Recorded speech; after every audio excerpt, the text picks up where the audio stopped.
I believe this is it. New York ટાઈમ્સમાં ઘણા વખત પહેલા તંત્રી લેખ હતો, how to bypass the bypass. જગતના ઘણા તૂતો છે, એમાંનું બાયપાસ એક મોટું તૂત પુરવાર થયું છે. આ મનુ કોઠારીનો ઓપિનિયન નથી. 10 વર્ષ પહેલા it has been discarded as useless and harmful. ફાયદો બહુ કરે છે સંસ્થાને, ડોક્ટરોને, પણ પેશન્ટને સરવાળે બાદબાકી જ હોય છે.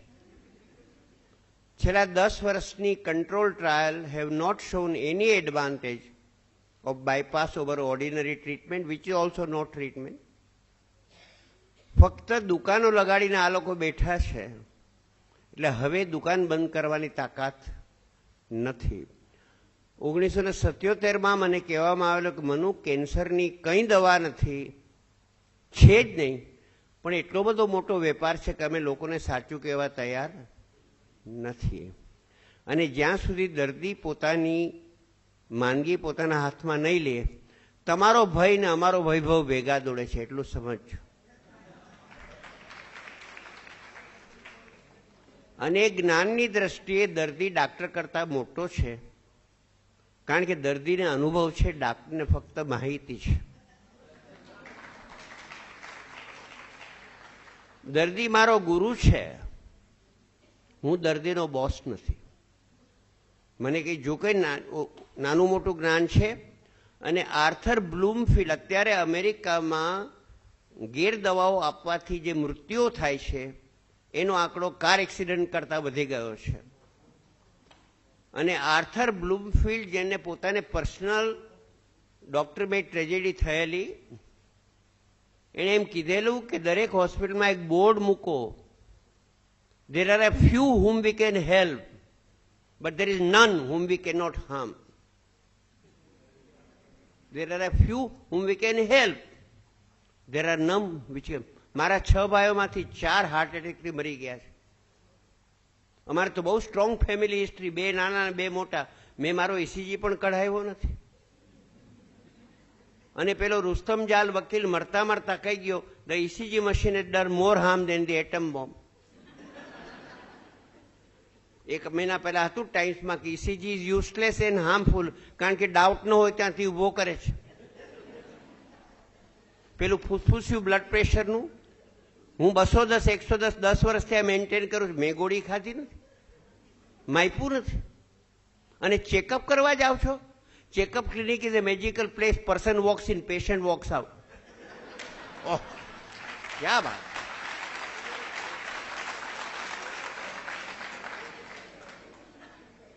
નિષ્પક્ષ રીતે કહું છું, નિષ્પક્ષ. આમાં મારી સાથે લુઈસ ટોમસ અમેરિકાના, લાલ વોટસન યુરોપના છે, કે the greatest discovery of the 20th century is the profundity of human ignorance. કેન્સરની બાબત અમે સ્પેલિંગની આગળ જઈ શક્યા નથી ને જવાના નથી. હાર્ટ એટેકની બાબત સેમ, ડાયાબિટીસની બાબત સેમ, બ્લડ પ્રેશરની બાબત સેમ, આર્થરાઇટિસની બાબત સેમ. પણ હજુ ભદ્ર સમાજને એમ છે કે પૈસાને જોરે તબિયત ખરીદી શકાશે. અને ઈશ્વરના દરબારમાં સારી વાત છે કે કોઈ બેટો પૈસાના જોરે 1 મિનિટ લાંબુ જીવો નથી, એને કોઈ પૈસાના અભાવે વહેલો મર્યો નથી. કુદરતી એટલી મહેરબાની છે. આપણે બધા ભૂલી ગયા છીએ. વિનોબાએ કીધું, 1 શ્વાસ 1 પૂર્ણ જીવન છે. I first inspire, then I expire. Manu Kothari expired just now before you. બીજો શ્વાસ આવ્યો છે તો બળબડ કરે છે, નહીતર રામ બોલો ભાઈ રામ. તરુણ બેનર્જી મારો મિત્ર કાર્ડિયોલોજીસ્ટ કલકત્તામાં મંચ ઉપર ચડ્યો, how to prevent heart attack, અને ત્યારે જ મરી ગયો હાર્ટ એટેકથી. અને 2000 વર્ષ પહેલા, પહેલી સદીમાં માર્કસ ઓરેલિયસ ફિલોસોફરે કીધું, many a physician forecasting death of the patient has at his own funeral attended by the same patient. અમારા નીતુ માંડકે 18,000 બાયપાસ કરીને પોતે જ હાર્ટ એટેકથી ઉપર સીધાવી ગયા. રોગ કોઈ દી આપણને મારતું નથી. મૃત્યુ એટલું પવિત્ર અને માન છે, એ રોગની રાહ જોતું નથી. દરેક શ્વાસે હું મરું છું, શ્વાસનો કોટા પૂરું થયો, પતી ગયો. થોડા વર્ષ પહેલા બ્રિજકિન્નીમાં એક મોટા ઇન્ડસ્ટ્રીયાલિસ્ટ આડા પડેલા, ત્યારે ગરીબ હતા બહુ, 68,000 કરોડ જ હતા 68 વર્ષની ઉંમરે. કારણ કે it is 1/4 of Colgate scam, એટલે હું કહું છું બહુ ગરીબ હતા. ચિત્રગુપ્તે જોયું કે સાહેબનું તો પ્રીપેડ કાર્ડ પૂરું થવાનું છે. ભગવાનને ફોન જોડ્યો કે આને થોડા શ્વાસ આપો ને, ત્યારે શેર હોલ્ડરો સુઇસાઇડ કરશે. એટલે ભગવાન કે શેર હોલ્ડરના પાપિયાનું નામ મારે પાસે લઈ નહીં તો પરસેવા વિનાનો પૈસો છે, હરામનો. અને બીજું, સાહેબને કહી દે બિલગેટના પૈસા શ્વાસ વેચાતો નહીં મળે, માગા દીકરીના હોય, વહુના ન હોય. માટે હે ફલાણા ભાઈ, હે બિરલા, હે ગોયંકા, હે મનુ કોઠારી, 100 વર્ષ જીવવાની તૈયારી રાખો ને દરેક આગલા શ્વાસે મરવાની તૈયારી રાખો બોસ. તો પછી બહુ ગડબડ નહીં કરો, બહુ ગુસ્સો નહીં કરો, બહુ સોનું નહીં ખરીદો. કબીરે હસાવો અને મરતી વખતે પણ જરા આનંદથી મરતા પણ શીખો યાર, તો આનંદથી જીવશો.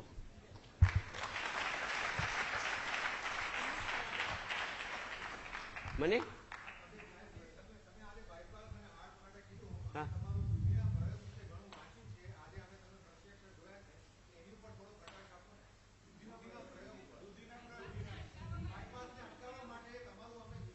ના, એનામાં શું છે બોસ, એ ભાઈ એવું છે. એક વસ્તુ કહી દઉં, દૂધીનો પ્રયોગ આયુષ્ય વધારતો નથી, પણ બાયપાસના તૂતમાંથી તમને બચાવે છે. પહેલી વાત એ, સૌથી પહેલી વાત. બીજું, ઇટ ઇઝ હાઈલી આલ્કલાઇન, એટલે હાર્ટને એનર્જાઇઝ કરે છે. હાર્ટનું ઇજેક્શન ફ્રેક્શન ઉપર જાય છે, સાંધાઓ ઢીલા પડી જાય છે, જે ટાઈટ થઈ ગયા હોય છે. ભેજું સારું રહે છે, કોલેસ્ટ્રોલ નીચું આવે છે, બ્લડ પ્રેશર કંટ્રોલ થાય છે. કારણ કે દૂધીનો રસ સાક્ષાત અમૃત છે, કોબીનો રસ સાક્ષાત અમૃત છે, કોળાનો રસ સાક્ષાત અમૃત છે. સમજ્યા? એટલે પેલી વાત તો એ કે દૂધી ન હોય તો એ બાયપાસ ન કરાવાય. કોઈ તમને ઝેર મફત આપે તો લેવાય નહીં. 1980માં હું તાતા ઇન્સ્ટિટ્યૂટમાં બેઠો છું ને મારી પાસે મેડિસિનનું બાઇબલ હેરિસનનું વોલ્યુમ પડ્યું છે. એનું પાનું ઉથલાયું, કોર્નરી બાયપાસ. મેં ચોખ્ખું લખેલું કે 6 મહિનામાં બધા બાયપાસીસ બંધ થઈ ગયા છે, છતાં પણ પેશન્ટને સારું લાગે છે. કંઈક કારણ હશે. એટલે નીચેની 3 થિયરી છે. પેલું, પ્લેસિબો ઇફેક્ટ, ખર્ચ કર્યાનો આનંદ. એનો પણ લોકોને ગર્વ હોય છે, સાહેબ બ્રિજકેન્ડીમાં 17 લાખ રૂપિયા આપ્યા, ક્યાં વાત છે. સેકન્ડ ઇઝ સેન્સરી ન્યુરેક્ટમી, નર્વ્સ કપાઈ ગયા, હાર્ટ તો ખરાબ જ છે પણ તમને ખબર પડતી નથી. અને third and most likely, bypass and angioplasty kill the complaining segment of the heart. When the heart complaining segment is killed, its nerves are killed. તમે પેન ફીલ કરતા ભૂલી જાઓ છો. જંગ જીત્યો મારો કાણિયો, બહુ ચલે તબ જાણ્યો. You have lost part of your heart. You have lost it irretrievably. અને વધુમાં વધુ હું બરોડાને પણ સફિશિયન્ટલી ગંદુ જોઉં છું, પણ મુંબઈ તો મહાગંદુ છે. મુંબઈનો કચરો દૂર થતો નથી, બીજે ઠેલવાય છે. સમજ્યા? એવી રીતે કોર્નરીનો કચરો જ્યારે સાફ કરો, એન્જિયોગ્રાફી, એન્જિયોપ્લાસ્ટિક, બાયપાસથી સીધો બ્રેઇનમાં જાય છે. અમેરિકાની એટલી ઓનેસ્ટી છે કે 2003ના ન્યૂ ઇંગ્લેન્ડ મેડિસિનમાં કબૂલ કર્યું છે કે એન્જિયોગ્રાફી, પ્લાસ્ટિક અને બાયપાસ વચ્ચે 100% બ્રેઇન ડેમેજ થાય છે. 100%. એમાંથી 54માં મેનિફેસ્ટ થાય છે. From smruti loss to paralysis to loss of senses to loss of vision. પુનઃ મારો એક પેશન્ટ છે, એનું નાક પણ ગયું ને જીભ પણ ગઈ. મને કહ્યું સાહેબ હું તો કાર્ડબોર્ડ ખાઉં છું, કારણ કે જ્ઞાનેન્દ્રિય શક્તિ ગઈ અને આ પણ ગયું. અને મારા સર્જન મિત્રએ એન્જિયોપ્લાસ્ટિક કરાવી. મેં કહ્યું યાર રહેવા દે, તો કે નહીં, ના હું તો ગાઈશ. જાગવાનું ભૂલી ગયા.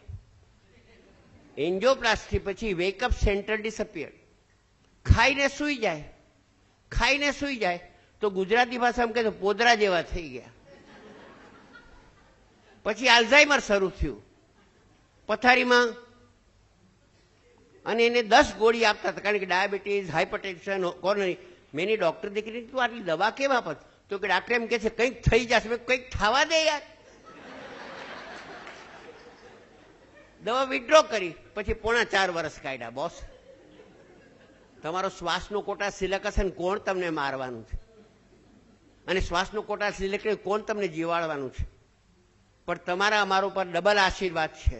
બગડો કે મરી જાવ તો રોગને બ્લેમ કરો છો, સુધરી જાવ તો ડાક્ટરને ક્રેડિટ આપો છો. અમારે 2 રીતે ઘી કેળા છે.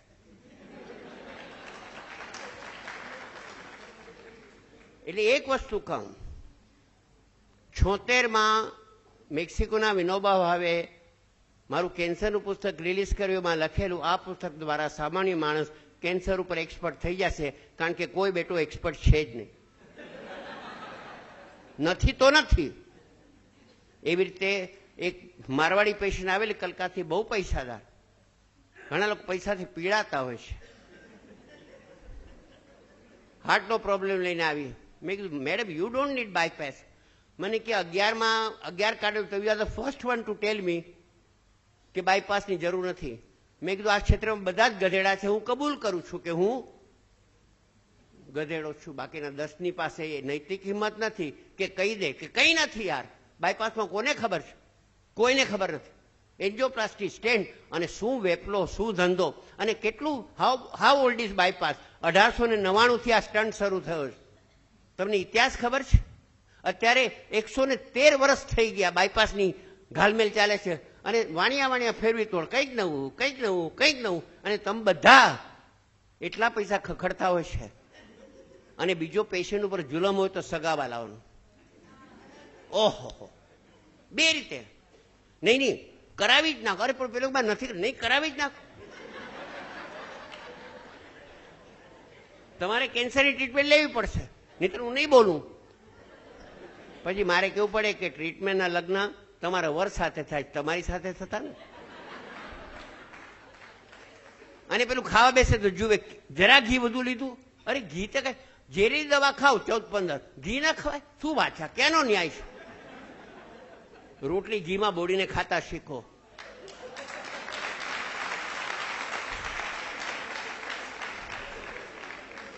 અને ખાધે કોઈ મર્યું નથી. ખાતા આવડે તો ખાતા આવડે. કોઈ ખોરાક, હું તમને કહું, there is no food which is wrong provided you give time. give time. કચરો ખાઓ પણ ધીરે ધીરે ખાઓ. એટલે એક છોકરીને મેં 14 કિલો ઘટાડવામાં મદદ કરી. પછી મને કે મને ફાસ્ટ ફૂડ બહુ ભાવે, શું કરું? મેં કીધું સ્લોલી ખા. ફાસ્ટ ફૂડ છે એ સ્વાદ છે. ન્યુટ્રિશનને ગોલી મારો, સ્વાદ છે. તો ભાઈ સ્વાદનું ક્ષેત્ર મોટું છે. તો મોઢામાં તો સ્વાદ નહીં માણતો, જીભની પાછળ માણવાના. જલ્દી જલ્દી ખાઈ જાઓ. પાઉંભાજી ખાતા કોકોલા પીતા કરે. કઈ કોકોલાનો સ્વાદ નહીં ને પાઉંભાજીનો સ્વાદ નહીં. એના કરતા એક પકોડું લીધું, એને મોઢામાં ફેરવો, એના પછી એની ચટણીનો એને ફેરવો, આનંદ કરો. અડધી કલાક લાગશે. મારા એક મિત્ર છે ને કે તાજમહાલમાં લાંબુ બેસવું હોય ને તો ક્લિયર સૂપ ઓર્ડર કરવું અને ફોકથી પીવું.